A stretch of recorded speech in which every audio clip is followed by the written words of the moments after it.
Major General Soi, when we say incident-free Manipur, that incident-free Manipur is not happening.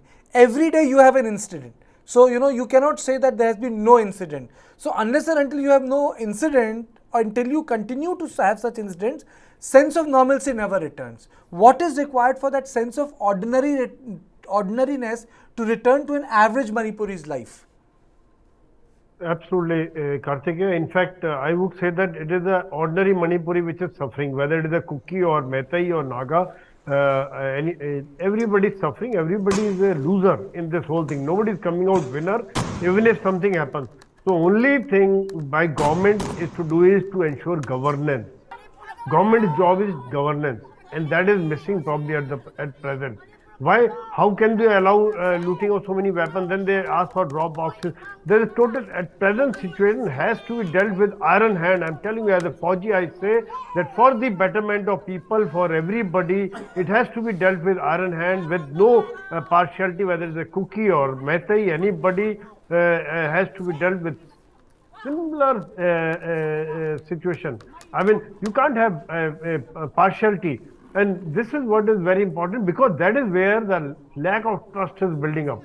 Trust is very, very important at present, which is missing between both the communities, and both the communities having trust in the government and government having trust in the community. So that is one thing at present. And how to build trust? The trust can only come up if you deal with the pinpoint targets. I mean, anybody who is militant is a militant, whether it is of any tribe or any community. It has to be dealt in a right manner. If somebody is having a weapon, General Soi, there is one question which I want to ask you. In our 2.5 months of regular coverage, we all understand that Indian Army is a different institution. Then you have Indian Army who runs certain institutions, like for example the anti-hostage taking wing of the National Security Guard, away from the security protection detail of the NSG. That is run by Indian Army officers. The IG is an Indian Army officer. Other wing, it's the IPS officer. Similarly, Assam Rifle is being handled by Indian Army officers. It's in charge of Myanmar border. So why has it become a contention? Indian Army पे कभी कोई controversy नहीं होती कि फौज बुलाओ. But when it comes to BSF, ITBP, Assam Rifle, you have this narrative. नहीं ये तो bias है. You told me that you have served there. What is this narrative about? Can you break it down for our viewers? ये होता क्यों है? ये हो क्यों रहा है वहाँ? Assam Rifle पे इस तरह का narrative क्यों है? In fact, it should not be, because Assam Rifle is also governed by and led by the army officer. That is one part. It has people from all over. They have a Meitei, they have a tribal, they have people from Uttarakhand, they have people from Rajasthan, UP. Assam Rifle is not only one particular community. So it is probably the narrative being built so that probably to reduce the credibility, to impede the credibility of the Assam Rifle. Otherwise, I have no doubt that Assam Rifle. General Soi, मैं इसलिए आपसे पूछा, a lot of panelists previously, because we had to say please don't use this word, but today I saw you, so I'm asking you this. नहीं आप Assam Rifle हटा दीजिए, Indian Army को लेके आइए. Now, in this country of 1.2 billion people, the nuance would be lost. The nuance would be lost, and I'm not making fun of anyone. मुझे भी बहुत सारी चीजें पता नहीं रहती हैं. That nuance would be lost. So ये क्यों होता है कि आप असम राइफल हटा दीजिए, भारत की फौज को लाइए? Why ये narrative क्यों है? ये मतलब why has this happened? Assam Rifle is also of India only, and even I would say that there was a lack of trust amongst Kuki for the local police. That I say that probably tribals were not trusting the local police, but as far as Assam Rifle is concerned, as far as the army is concerned, as far as central forces are concerned, probably they are all neutral. They have nothing to do with any vice, because but then Meiteis have an issue. A lot of Meitei intellectuals have an issue on that, on Assam Rifle. I'm asking you point blank. I know you have served in Nagaland. इसलिए मैं आपसे पूछ रहा हूँ, बता सकते हैं उस चीज को? You can educate us. ये तो perception building वाली बात. Correct. There is nothing to do. Absolutely, they are trying to create their own image building. They don't want probably central forces to come into play. They want only the local police to remain into play. That is where probably lack of trust from the other people, from the tribals is there. I feel that the central forces, I have served with BSF on the border. I have served with CRPF in the Chhattisgarh Naxalite area. I mean, they're all totally neutral. I have nothing to do. When So I how go should there, that narrative be frankly, countered? I'm from North India. I don't know whether it's a Metai or Cookie. Both are same for me. It is for me. National interest come first, and this narrative has to be countered by action, not by talks and words. They have to be done. In fact, if the women are stopping, we need to find a solution to that. Whether it's a women CRPF unit or the local women police, they have to tackle them. You can't allow militants to get away like that, taking shelter of the women. I mean, ये तो डरपोक वाली बात होगी पीछे ladies के पीछे छुप के आप भाग जाओ. That is not the way Manipur fights. I have a lot of regard, respect, love for Manipuris, both Meitei and tribals. I mean, they're wonderful people. This is very, very unfortunate thing which is happening. It is all because of politicization of the whole thing. And then subsequently narrative was built up on the religious ground, Hindu versus Christianity. These are, whereas Vannaji has rightly brought out, behind the whole thing was the drug money which brought in the weapons, then the looting of weapons. And today, the weaponization of any society can cause lot of problems, lot of issues. We need to tackle that. We have to handle that. General Soi, isn't that the elephant in the room? You know, isn't that the elephant in the room? Assam Rifle foil smuggling of contraband items worth 67.4 lakhs in Manipur. The Shangshak Battalion, Assam Rifle on 2nd June 2023 foiled smuggling of contraband worth this much in Ukhrul district. So narcotics is the elephant in the room?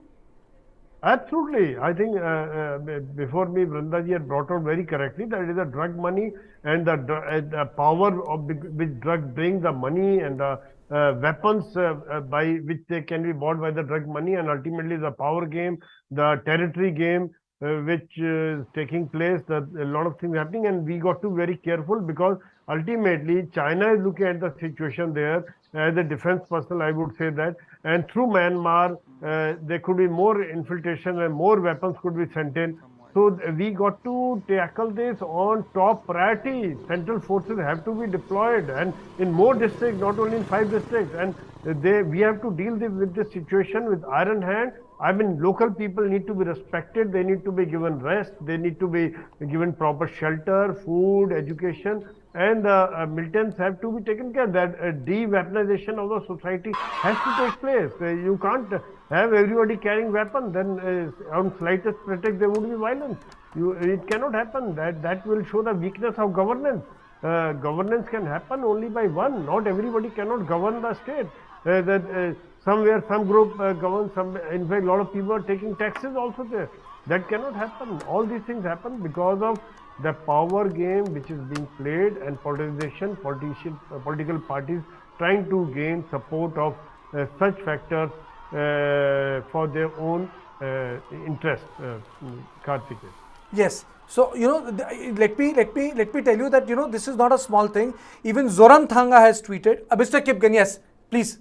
Then I'll tell you what Zoram Thanga has tweeted, and then I'll tell you what Zoram Thanga has written in his tweet. It's a message to Biren Singh. So it's not a problem about Manipur. You know, it's a long tweet. I'll read it out for you. Mr. Kipgan. Yes, thank you. When you say narco-terrorism and narco-terrorists, and put it as, you know, one of the starting point for all this present imbroglio in Manipur, I would agree with you when you say the term narco-terrorists and look at Manipur as. But lately, what has been happening is that you look to the hills and you come up with the term narco-terrorists. Now, what narco-terrorism is, and my understanding of it is that this, you know, through the porous border, Manipur-Myanmar border, we know that since many years back, there has been smuggling of precious stones, smuggling of gold, smuggling of drugs and narcotics, other narcotic products, and this route, Manipur has become a route for that, and presently today, Manipur has become the birthplace of opium and the place where it is even refined to higher levels of the drug forms. But when we try and limit, you know, this terming of narco-terrorists to a particular community and not to the entire state of Manipur, that is what has led to the present situation. Now, I'm not saying that is the only reason, but that is how we should look at the term narco-terrorism. When you look at it from the entire state's point of view, and across community lines, blame everybody involved in it, and bring to book everybody involved in it. That is how the problem of narco-terrorism should have been dealt with. But so long as you try and affix this term, fixate on it to a particular community, and blame them for everything that has been happening, that is not going to bring anything, not going to help us move forward. And so we need to be careful. And I want the viewers of this channel to understand that narco-terrorists are the people of Manipur. If you say that, there is a way that we can all agree to. But please do not fix it and do not term a particular community as being, the only ones who are capable of doing this. In fact, we know the entire role of there have been so many incidents in the past where the bureaucrats, where the politicians, everyone is involved. They have been brought out in the newspapers, but till today we haven't seen them being booked. And Sister Brenda is also facing the brunt of this. So let us be very careful. That is all I'm trying to say when we use the term narco-terrorist. Okay. Thank you. Ranjana, would you like to respond to this? And should I read out the Zoram Thanga's letter? Ranjana. Yeah, I do not have any point regarding narco-terrorism. But I do have one question which I would like to ask to the central government or the central forces. See, there is so many incidents that's been happening. So one of the lifeline, like national highway, that stretches from Dimapur to Imphal, it's been blocked for almost 2 months now. So what are the central government and even the central forces doing about it?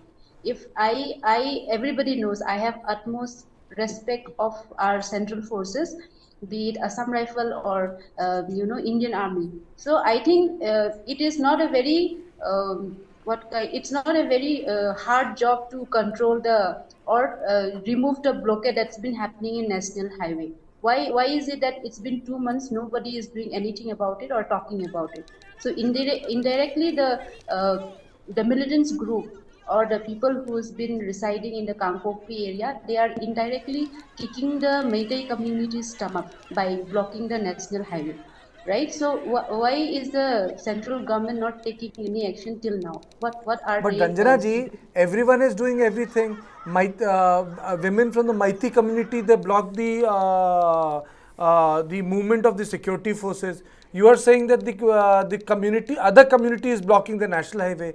Everyone is blocking whatever they want to block. Security forces की तो कोई बात ही नहीं सुन रहा है वहाँ.